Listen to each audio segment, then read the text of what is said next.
Hey, hey, hey, everybody, and welcome back to the stream. Do you look terrified? Are you terrified? She's like, Mom, why? This is Libby, for those who don't know, Liberty, my corgi sidekick in life. She's mad at me because she's not feeling very well today, so we're bearing with her, but that's Libby, in case you guys haven't met her yet. I am so happy to be back on the stream with you guys this afternoon. We are a few days out from Christmas at this point, which blows my mind. I cannot believe that we are so close to the end of the year already. It still feels to me like 2021, and yet here we are. It is almost 2024 in a matter of days. Does anyone have any fun Christmas plans? If so, drop them in the chat to kick things off for us. We have a really fun stream lined up for you guys today based on an article that I read from our amazing friends over at Evie Magazine. I don't know if you guys have spent much time ever reading Evie, but they are truly the only empowering women's magazine left out there in the ecosystem of journalism and women's publications. We love Evie Magazine around here, and they put together a super interesting article today breaking down why the media at large, publications, magazines, podcasts, influencers, etc., are all so obsessed with telling women that we need to cheat on our boyfriends, our fiancés, our husbands, etc., in order to feel empowered about ourselves. So we're going to react to tons of different media outlets that are out there trying to spread this message and this narrative, and then break down why it is so unbelievably damaging to women to be able to tell all of us the lies that are now becoming the truth. Newsflash, this should go without saying, and I can't believe we even have to do a stream about this today. Cheating on your boyfriend or your fiance or your husband is not going to be the empowering solution to your life or the inspirational next chapter that you think it's going to be. Chances are it's only going to set you up for heartbreak, for destitution, for loneliness, and for misery. So all of that to be said, we're going to jump into all of that in just a second, but want to say hi to some people in the live chat. First and foremost, over on YouTube, B says, good evening from Germany. Have a good time here. Hello, hello. Very cool. Franklin says, I will be dressed up as Yosemite Sam in public for Christmas. Very cool. Omnipotent Media, I am going to the Nutcracker Ball, a hidden party in New York City every year on Christmas Eve with my two friends. That sounds incredibly fun. That sounds like the plot of a Hallmark movie. Crazy Cat Lady over on Locals, I will hopefully be getting engaged this Christmas. Crazy Cat Lady, I'm so excited for you. I've been obsessed with following your saga of thinking that you're getting engaged, maybe thinking that it might happen over Christmas. We love around here, and I got engaged around Christmas time last year, so I just love winter engagements. They are so very fun out there. Tynes wants to know what my 2024 New Year's resolutions are. I will tell you on our New Year's stream when we are back for the new year in 2024, but I've got some really good ones lined up. Alex says, I'm getting my corgi for Christmas. I love that I am expanding the corgi supremacy gang. I'm sorry, I have to show you on the screen. I know you're annoyed with me and you want to go back to your nap, but look at your face. You're perfect. You're perfect. I'm telling you, she's perfect. Anybody else? Nathan says, just bought a ring. Don't tell her. Ooh, Pedro says, fun time with the family. Big Christmas Eve party. I'm so excited for you guys to have a great Christmas. It just doesn't really quite feel like Christmas yet to me. I don't know about you guys, but I'm not yet in the spirit as much as I would like to be. So maybe tomorrow I'm just going to have to binge as many Christmas movies as humanly possible in order to feel like I'm in the spirit. Anybody else do that out there? Christmas music in the background.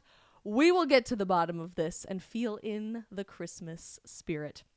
Okay, guys, we have a very quick stream today. I unfortunately can't go for the full hour because I am taking my engagement pictures tonight with my fiance and our awesome wedding photographer who is in town from her home state here in Florida to take some pictures of us, and I'm super excited about that. So let's just jump right in because I think this is really interesting.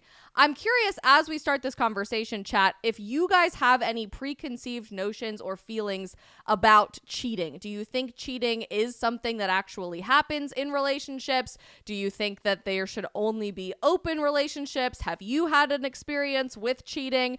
I generally am a very, very transparent, open book, and I tell you guys everything about my life. Whether I should be doing that, I guess, is a different story. My mother would argue no, that I should keep my cards a little closer to my chest, but I'm a big believer in authenticity and transparency. So I'll just tell you, I have been cheated on before very, very, very many times by virtually every single boyfriend I ever had until I met my fiance. And most of my friends have intimate experiences with being cheated on as well. It's sort of becoming the norm in the dating world, or did become the norm for a while in the dating world, to the point that I think most people have an intimate experience with being cheated on. I would argue it's even led to our society wanting to say that we should just have open relationships. There should be no such thing as a committed, intimate, just the two of you relationship anymore. And interestingly, you guys have mixed feelings about this. Fia says open relationships are healthy relationships. Bowie says open relationships are a disaster. This is absolutely fascinating. Ace Largent says I have several cheating stories. Midwest Swing Dance says I've been cheated on and it is the worst feeling in the world. 150% been there myself. It is the worst feeling in the world. Some of you guys are very lucky out there, like LS Cab 115, celebrating 20th wedding anniversary this year. No cheating by my wonderful wife. That's so sweet. But sadly, the norm that I'm hearing, mostly from people my age, Crazy Cat Lady is joining us to say, I have had a boyfriend who cheated on me with a lot of pornography addiction as well. Very unacceptable. Your Daddy says, I have cheated twice and I have been cheated on several times. So this is fascinating because I think everybody's going to be able to weigh into this conversation from multiple different angles. Please do so in the live chat throughout the stream today as well. Elizabeth has something great to segue us into the actual story today. I have a hard time understanding how a person can cheat. Being loyal to your partner is super important, but I also think that we need to look at the root problems. And I could not agree more, which is exactly what this stream is all about.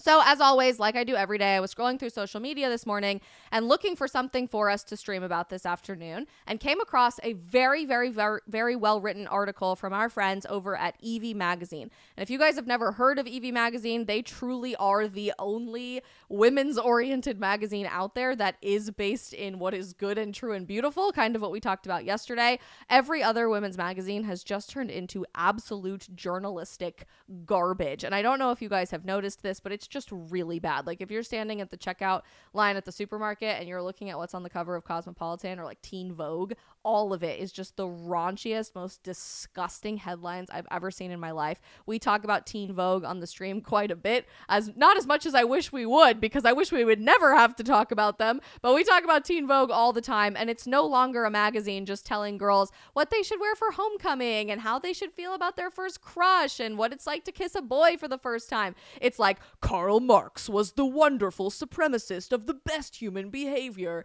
in history, or why you should be transitioning today at 12. It's gotten really, really, really bad. It is not at all what you would think a teenage fashion magazine should be. And this is true across the board for women's oriented media. It's raunchy, it's disgusting, it's not based in moral values. I would argue is very significantly based in moral decay. And if you've come across any headlines recently from a Cosmopolitan, from a Teen Vogue, from Women's Health, from Call Her Daddy, the largest women's oriented podcast in the world with millions of viewers per episode, the message is basically always the same. Whether you're talking about your health, your love life, your sex life, your relationships, or anything in between, the message is pretty coherently packaged to women today that you should sleep around with as many people as humanly possible and never ever feel bad about it, because that's liberating. That you should post naked photos of yourself online or start an OnlyFans because that's liberating. That you should never ever expect to be in a committed relationship because having as many open relationships as possible is liberating. That you should freak out if you happen to find yourself pregnant because that will be at the detriment to your own career, your own sex life, your own travel life, your own freedom.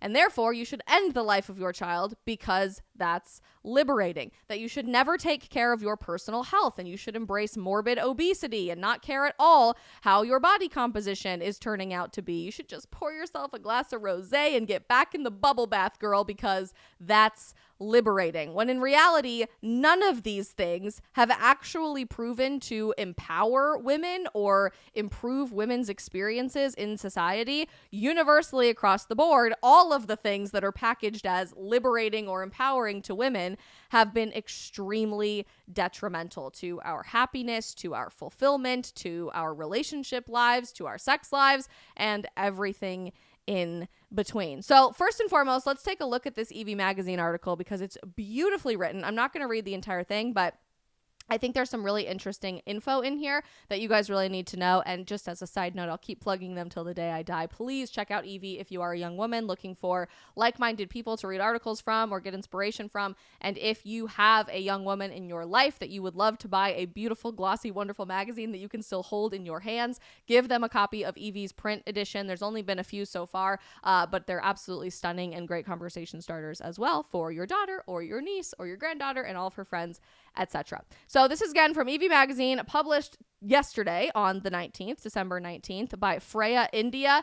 Kudos to you, Freya. I don't know you personally, but this article is absolutely amazing. And like Instagram, sorry if you're getting cropped a little bit on the sides. We're still working on how to format this in the best way possible, but I think you'll be able to see the meat and potatoes of what's really important. The headline of this article is "Cheating Isn't Empowering. Each of Us is a Replaceable, Upgradable Good." She says, "Last April, I came across an article on why women are having more affairs than ever. Apparently, since 1990, this was the info I really wanted to share with you, the number of women who had admitted to cheating had risen by 40% since 1990. And Illicit Encounters, the UK's leading married dating website," what the heck is that supposed to mean? I'm assuming that's a dating site or like a dating app for people who are married but looking for some action on the side, has seen a 50% increase in women signing up to their affair matchmaking services this year alone. I had to write about this because of the way the article frames the rise in female infidelity, like it's positive, progressive, some sort of activism or reparations.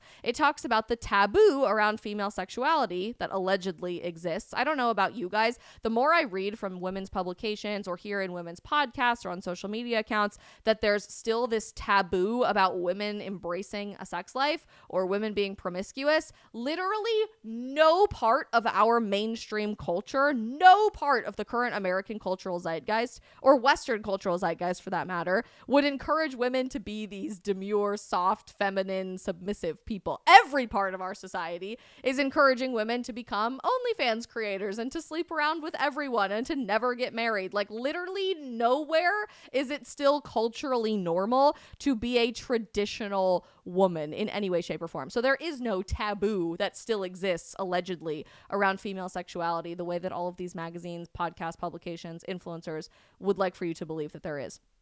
And how women are, quote, breaking free from monogamy. Freya writes, Netflix's new show Obsession, about a woman who has an affair with her fiance's father. Nope. Sorry, Brock, if you're watching this. Will never, ever, ever, ever be. No. Is described as doing its part to show equal distribution of desire on screen. Ew. The article also features feminist Joe Piazza, who sees the rise in female infidelity as a way for women to reclaim autonomy over their bodies, break down gender myths, and take back the patriarchal restrictions that have been put down on us. Piazza also believes that cheating can be a feminist act of self-care. Ew. After talking with dozens of unfaithful married women in her new podcast, She Wants More, Piazza now sees affairs as a part of self-discovery, a way for women to find themselves again and take better care of their bodies. She said, all of these women told me that having an affair improved their lives in so many ways. I have a very close friend who is currently exploring a sexual relationship outside of her marriage, and her husband doesn't know, but she's never been effing happier. She's doing great at her job. Her marriage seems so much better and she glows. I can't believe this needs to be said. If you are sleeping with someone outside of your marriage, or if you are emotionally entangling yourself with someone outside of your marriage in a romantic relationship, you are no longer engaged in a marriage. You're not married anymore. You broke the covenant, the contract of your marital commitment to your spouse. So then this author of this EV Magazine article goes on to point out tons of different examples out there in the media as to how we're packaging cheating as this empowering feminist act of self-care, from Cosmopolitan, from Women's Health, from The Times, from Call Her Daddy, etc. And I want to end with our analysis of this article before we go into those examples by just reading you this blurb because it is so beautifully written. If the ethos of mainstream feminism is to always prioritize personal freedom, then, of course, female infidelity can be seen as positive, even emancipatory. You're freeing yourself from the bondage of not prioritizing your personal freedom, but instead prioritizing the happiness of someone else, maybe. Maybe then this is where feminism is heading because it makes logical sense. Again, if the ethos of mainstream marketable feminism is to always prioritize personal freedom, individual desires, and sexual autonomy rather than a union between two people, then of course female infidelity could be seen as positive, even emancipatory. It's right on track. And inevitably, we would end up with some situations like this husband rationalizing his wife sleeping with other men. She wasn't rejecting me. She was embracing herself. When I understood that, I finally became a feminist. I don't know about you, but that sounds like literally the worst type of man that you could possibly be married to. Ew, talk about a beta soy boy that has zero self-respect whatsoever.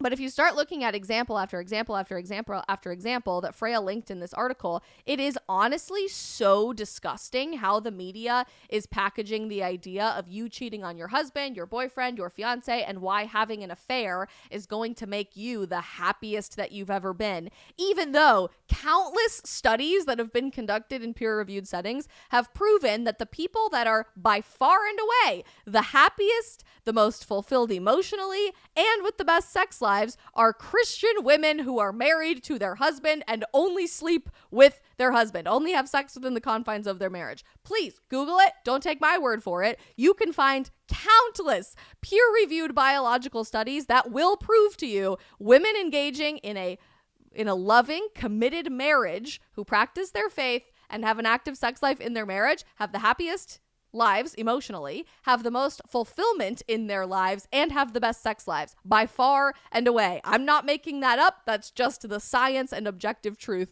that is telling you this. So meanwhile, if that's objectively true, why is the media so obsessed with getting you to believe headlines like these? From The Standard, a UK-based magazine, why women are having more affairs than ever. Throughout her nearly decade-long marriage, this 38-year-old has, to varying degrees, cheated on her husband. Everything from seemingly small indiscretions, sexting strangers. Sexting a stranger is not a seemingly minor indiscretion in your marriage. If you are sending naked photos and videos of yourself to someone who is not your husband, you are breaking the vows of your marriage. That is not a small, meaningless, minor indiscretion, period, full stop, to what they call the extreme end of the spectrum, attending sex parties with both men and women.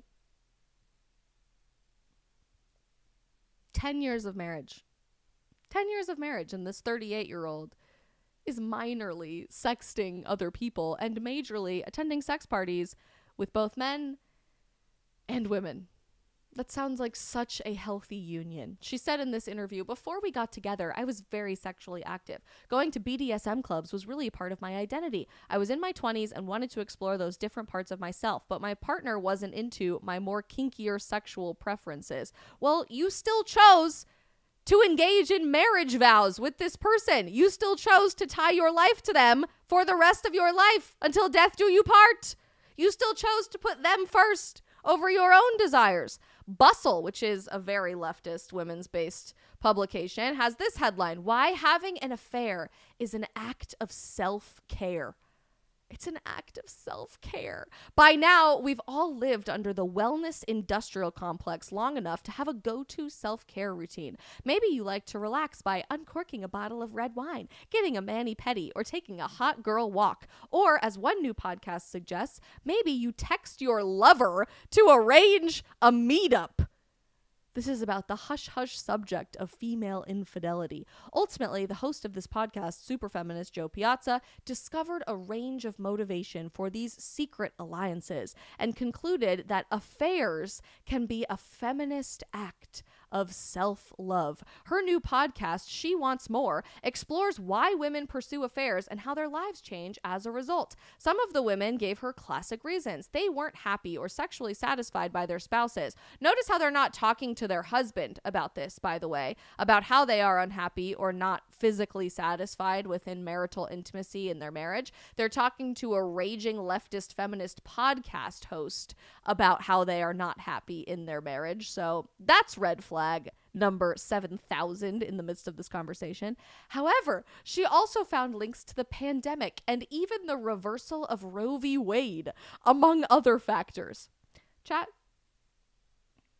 can someone remotely try to explain to me how the pandemic and the reversal of Roe v. Wade would be a stimulus for more women wanting to sleep with people outside of their marriage?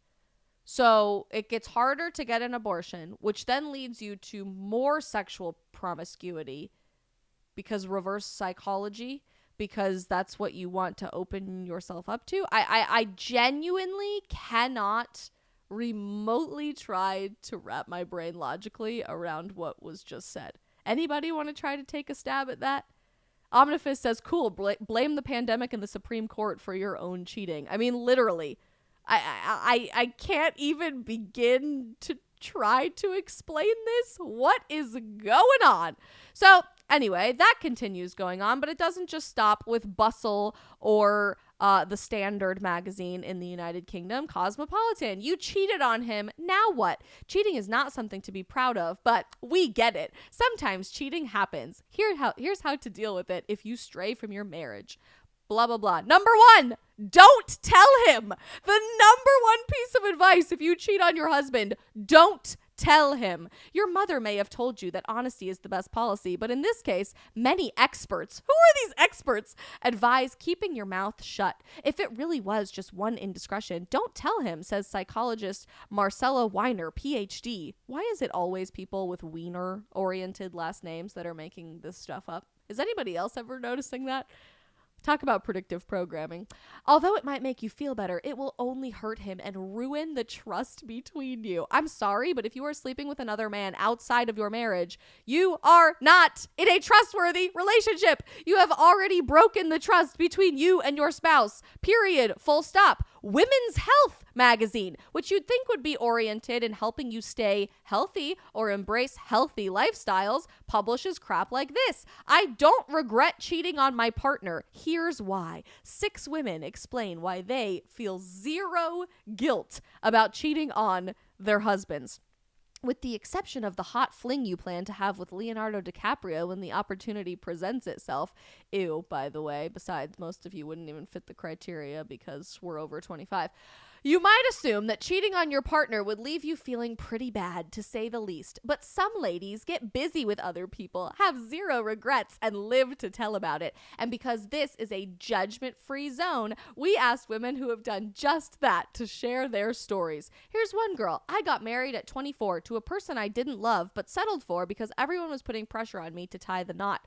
Problematic, but you still got married, and it's not like you were 12. You were 24 years old. You had the opportunity to make your own decision there. My family told me that I should focus on marriage instead of a career, and all of my friends were married. We're all from the South, and that's just what people do. Our marriage was dead on arrival, and we clung to each other just because we didn't know what else to do. 3 years in, I met someone else at work, and we had an affair. My husband found out, and it was the catalyst that helped us go on with our lives without each other, because you couldn't just have a conversation about how your marriage wasn't working. You had to sleep with someone else to do that. Interesting. This girl says, I don't regret cheating because I didn't love the person that I cheated with. I slept with a guy I met one night out at a club in Miami when I was celebrating a girlfriend's birthday. In my eyes, it wasn't a big deal because there wasn't an emotional connection. It was just sex. If I loved him, then I would be cheating with more than just my body. I've been married for 4 years and I truly love my husband. I don't plan on telling him because I don't want to ruin my marriage over a person I don't care about at all. First and foremost, problem with that, there is literally no such thing as emotionless sex. We can pretend that there is. We can have every single loud voice in society tell us that there is. But the way that your brain is wired strictly from a biochemical perspective is that every time you engage in sexual intimacy with someone, your brain releases hormones in a very specific cocktail that is only released when you have sex with someone that creates an emotional bond with that person. We can pretend that that's not happening, but that absolutely is happening, particularly for women. So sure, keep telling yourself that you don't care about that person, but I can almost guarantee you, unless there's something horribly wrong with your endocrine system and your hormones, you did have some sort of emotional connection with that person, whether you want to admit it to yourself or not. More from Women's Health. What goes around comes around. I found out my husband was cheating with a neighbor, so I cheated back. I wanted to hurt him like he hurt me. When my husband walked in on us, he was shocked. I saw him cry, but it felt good to get him back for the pain he caused me. Obviously, we ended up getting a divorce. How about this one from Aaron, aged 31? My husband and I hadn't slept together in 2 years. I needed sex, so I slept with a stranger. Cheating me actually helped me realize that I needed to do something about our sex issues. I never told my husband about the affair, but I finally decided it was time to go to couples therapy and sort out our lack of sex. Maybe I'm just crazy, and maybe I talk to my fiance about literally everything, like we just love talking to each other, but how can you be married for many, many, many years, not sleep with your husband for 2 years, and never talk about it? Like, you never even instigate the conversation. Maybe it's just because I'm not married yet, but I could never imagine that with my fiance. Like, literally never talking about that for 2 years, to the point that you seek sexual satisfaction somewhere else and then all of a sudden decide, oh, now it's probably time to go to therapy. How does that never cross your mind? I just can't. And there are countless other examples in this Women's Health article. How about the Times? This is a lovely little headline here. Affairs can put a spring in your step if you're a woman. I don't know why. Oh, it's not letting us read this because we're not a subscriber. Yeah, we won't be subscribing to the Times for this with this lovely photo. Affairs can put a spring in your step if you're a woman. Women who cheat may experience higher self-esteem and life satisfaction after an affair. For men, the reverse is more likely. So clearly, our media is hell-bent on creating this narrative that if you are a woman specifically, you are going to experience a whole new life, a wonderful life where sunshine and rainbows come out and you feel so confident about yourself. That's impossible for a man to experience, but is somehow this liberating and empowering journey to be undertaking in order to be the best version of yourself. And again, I just find this fascinating when the evidence could not be more clearly to the contrary, that the happiest and most successful women, the people who say that they have the best sex lives and the people who feel the most fulfilled in their own personal relationships and vocations in life, are married, religious women. It's almost like, call me crazy, science is still about objective truth and how we were built as human beings to engage in relationships with one another. Crazy Cat Lady says in our locals chat, here's an idea, and then in all caps, keep it in your pants. Yeah, that's crazy, mind-blowing idea. Your friend Dalal says, what a broken world we live in. There are so many broken people. Yeah, that's exactly correct. It is. Mama says a whole lot more common than some people may realize. That's also exactly correct.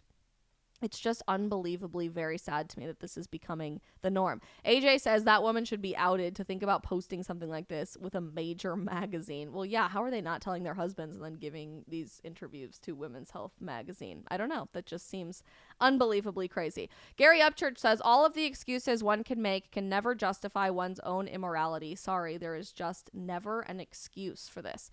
Omnifus Productions, spicy. The people writing this pro-affair propaganda perhaps also write articles pretending not to know what a woman is. Well, there you go. So are they really interested in objective truth ever?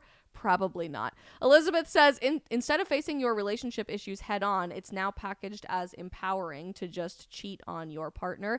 TZ Patriot says, I've heard the opposite about feeling happy after cheating. Women tend to regret affairs where men focus on women that they never got a chance to sleep with. That's also what I've heard as well. So I'd be really curious to see why the Times from the UK is so interested on trying to make this like a positive thing, because the data suggests completely the opposite to be true. So look, if you're watching this and you find yourself really frustrated in the dating world, obviously you should be frustrated with the dating world, because this is how we're packaging what relationships are supposed to be like. And the more I've dived into dating and marriage and relationship based content in the last couple of years or so as a content creator, this is stuff we talk about all the time, but particularly through the lens of getting ready for my own wedding in a few months, it's been so unbelievably heartbreaking to me to see how we are packaging love to my generation that is almost all universally based in lies. Everything is a lie. That you should sleep with as many people as possible, that you should never engage in a committed relationship, that everything should be an open relationship, that you should never ever dream of getting married because marriage is just an outdated idea, that cheating on someone, if you are in a committed relationship with them, is all of a sudden this empowering, wonderful thing. If you happen to find yourself pregnant, that's going to be the end of your life, so you should just end the life of your innocent child because they are an inconvenience to you. We could keep going example by example by example by example here, but the truth is, whether we've realized it or not, right under our noses, we've completely restructured and reshaped what committed, healthy, beautiful relationships are supposed to look like in society. And I find no coincidence whatsoever that we are seeing a breakdown of moral goodness and structure in our society when we've attacked love and marriage and the family so strategically. We started recording marriage rates in America in the year 1867. And if you guys didn't already know this, currently we have the lowest marriage rate ever recorded since 1867 in the United States today. We also have one of the highest divorce rates, with about 50% of marriages ending in divorce. And gee, I wonder why that's happening when we're just encouraging women to sleep with anything that moves, apparently, as an act of feminist radical self-care.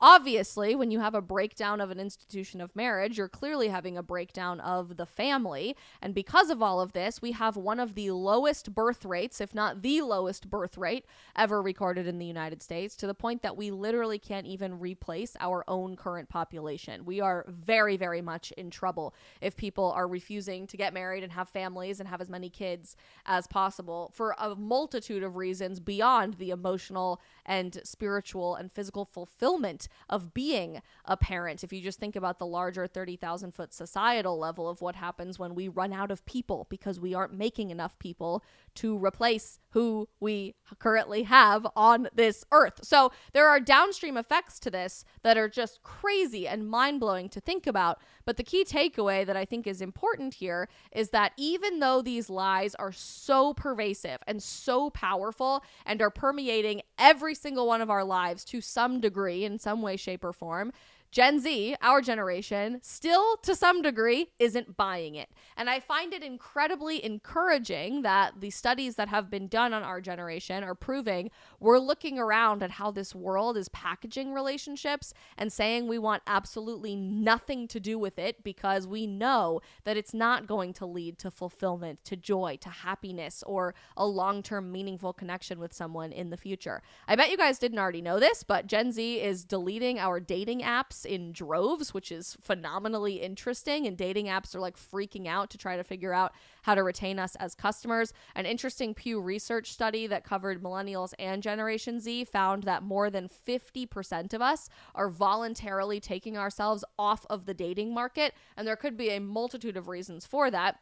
But I would like to think that it's because we're looking around at how dating is being advocated to us right now, or how the norm of dating is showing up in hookup culture, in meaningless sexual encounters, in rampant pornography use and abuse, in open relationships, in a lack of commitment, and saying, you know, I want something more than that. I want something more than what the norm is supposed to be in our society. More than 80% of our generation still dreams of growing up and getting married, which which is mind-blowing to me in a society where we have the lowest marriage rate ever in our country since we began recording marriage rates. Gen Z is embracing a belief in God more and more with every passing year. In 2021, only about a quarter of us said that we believed in a higher power at all. By 2023, this year, more than a third of us say that we believe in God, and I'm absolutely sure that that's going to impact our romantic relationships as well, and a pursuit of marriage, in particular,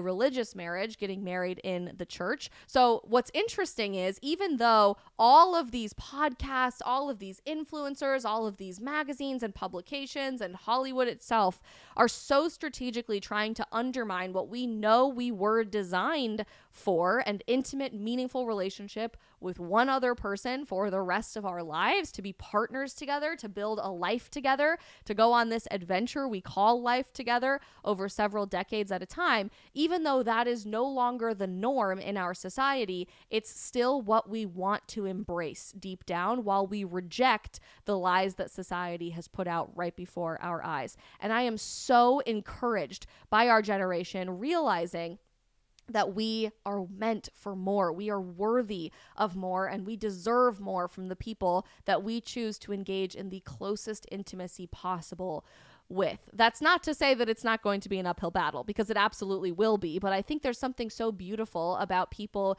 being so loud and outspoken about our experiences, getting engaged, getting married, falling in love with someone for real, which is a scary thing to do in a world of emptiness. But the more we're willing to share these things publicly and to tell our stories, the more I think we can change cultural norms and make a difference in the future. Shameless plug for you before we go on the stream today. I covered this and many other subjects in my new book that's coming out in March called The End of the Alphabet: How Gen Z Can Save America. And I'm super excited for you guys to read about this and every other thing that Gen Z is rejecting from modern culture, to blaze our own trail and embrace traditionalism and traditional values in a new age, new generational way. It's hitting shelves March 19th, 2024, and you guys can already pre-order it. It's at the link in all of my bios, and I think in the description of this video as well. Don't lose hope in us as a generation, because despite what the loudest voices might tell you, there's something unique and moving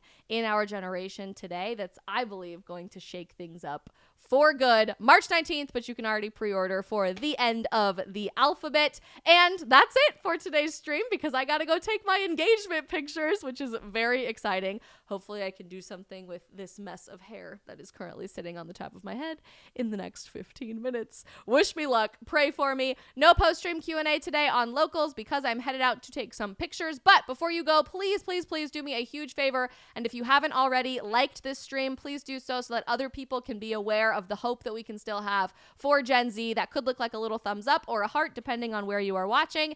And most importantly, because we are an independent stream around here without a huge operating budget, we are growing completely organically. So as we end the stream today, do me a huge favor and smash that follow or subscribe button wherever you guys are watching to help us grow our communities one person at a time. I am so grateful for all of you guys and all of the work that you are doing in helping us to pursue and share truth in our truthless world. And I can't wait to see you back on the stream tomorrow at 3 p.m. Eastern. Bye. Love you guys.